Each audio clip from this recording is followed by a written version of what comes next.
Shalom, irmãos, em tempos de angústia vamos falar de esperança. Quero falar com vocês uma pequena reflexão, não é estudo, tá? Nós vamos falar sobre serviço. Em hebraico é a palavra avodá. E aqui nós temos no livro de Marcos, no capítulo 10, verso 45, Yahushua dizendo, né? Eu vim para servir. E isso realmente está escrito lá em Marcos. Vamos ver em Marcos, tá? Aqui nós vamos ver as palavras em grego já. Verso 45: Pois o próprio Filho do Homem não veio para ser servido, mas para servir e dar a sua vida em resgate por muitos. Tá? A servir, a palavra em grego é diaconeo, daí que vem a palavra diácono. Que quer dizer servo, ser um servo, um atendente, um doméstico, alguém que ministra, alguém render ofícios ministeriais, enfim. Esse é o que realmente significa a palavra diaconel ou diácono no português, né? Então, o Filho do Homem, ele veio servir e fez, né, com maestria, ele serviu. E ele deu a sua vida em resgate por muitos. E ele disse: está consumado. Então, o propósito pelo qual o Pai enviou o Filho aqui nesta terra, né? Como o próprio livro de Isaías, no capítulo 42, diz, e chama ele, Yahushua, né, conhecido como Jesus Cristo, o Mashiach, o Cristo, chama de servo sofredor. Inclusive, eu tenho uma playlist sobre o servo sofredor, tá? Vocês podem acessar aí no canal. No verso 1 diz assim: Eis o meu servo que eu sustento, o meu eleito, em quem tenho prazer. Vamos aqui para vocês ter essa visão realmente aqui do capítulo 42, verso 1. Então diz aqui: Eis aqui o meu servo, a palavra Eved, né? Ou Ebed, mas eu gosto de dizer Eved, né? Que quer dizer escravo, servo, servidor, servos, adoradores. Então, essa questão de servo e adorador, ele tem uma relação, tá? A palavra Eved, ela fala sobre um serviço, tá? E referente a uma adoração também, certo? Então, eis aqui o meu servo, aqui o Pai, né? Yud He Vav He, Yahweh de Sevaot, Yahweh dos exércitos, está falando: eis aqui o meu servo, a quem sustenho, o meu escolhido, em quem a minha alma se compraz. Pus sobre ele Aruach, o meu espírito, né? Aqui essa tradução espírito é Ruach. Ruach, vento, né, traduzido como espírito, né, mas é vento. Coloquei o meu espírito, a Ruach, e ele promulgará o direito para os gentios. Não clamará, nem gritará, nem fará ouvir a sua voz na praça. E ali continua, né? E depois nós temos ainda falando sobre o servo sofredor em Isaías, no 49, verso 49. Ouvi-me terras do mar e vós, povos de longe, escutai o Senhor.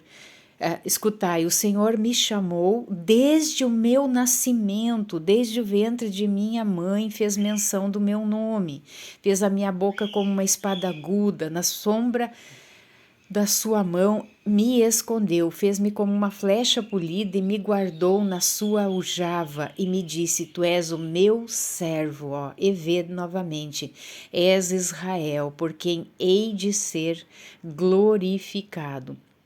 Aqui este Israel, os judeus, né, como eles não acreditam no Mashiach Yahushua, né, conhecido como Jesus Cristo, eles ainda esperam um Mashiach, então eles dizem, aqui eles aproveitam, aqui que diz o meu servo Israel, eles dizem que esse servo sofredor aí seria Israel, né, o povo de Israel. Mas quando fala Israel, irmãos, é uma genealogia, é um povo da qual o Mashiach faz parte, certo?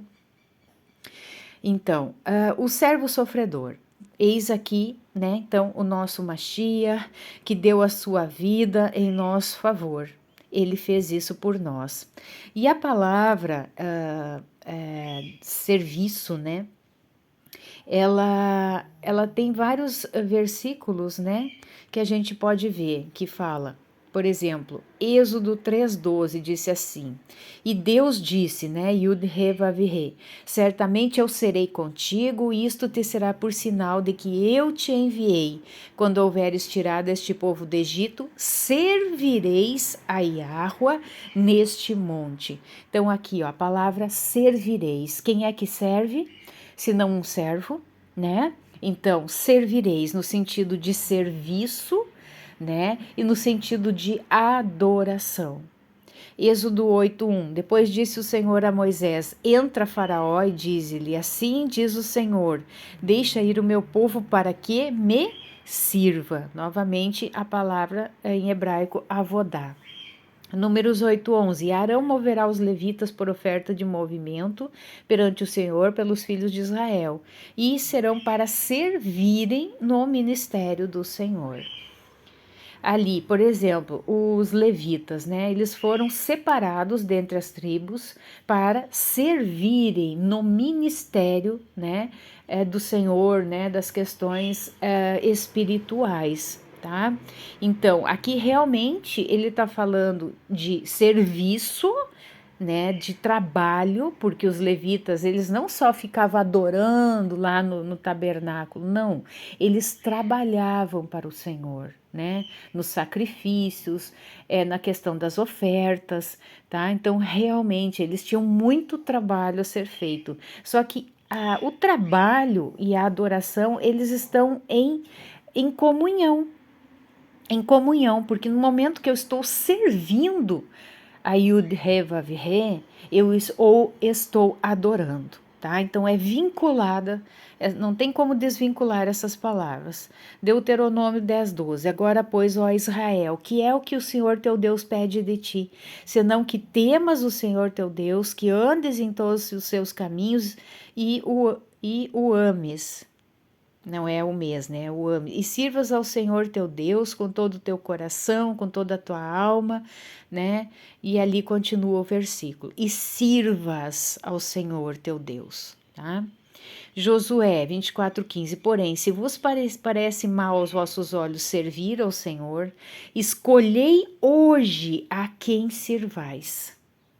Se os deuses a quem serviram os vossos pais, que estavam da além do rio, ou os deuses dos amorreus em cuja terra habitais, porque eu e a minha casa serviremos ao Senhor, tá? Então, esse versículo aqui, esse capítulo e versículo de Josué, é algo muito citado nas igrejas, né? Eu e a minha casa serviremos ao Senhor, né? Só que isso não é teoria, irmãos, é prática, né? Quando que nós servimos ao Senhor, né? Não é uma questão de ativismo em si só, ativismo, não.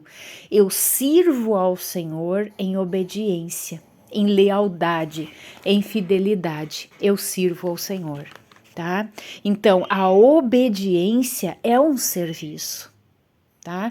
Porque eu estou fazendo aquilo que desagrada a minha carne, porque a carne ela não quer servir ao Senhor, a carne quer servir a si próprio, a carne ela quer os deleites da carne.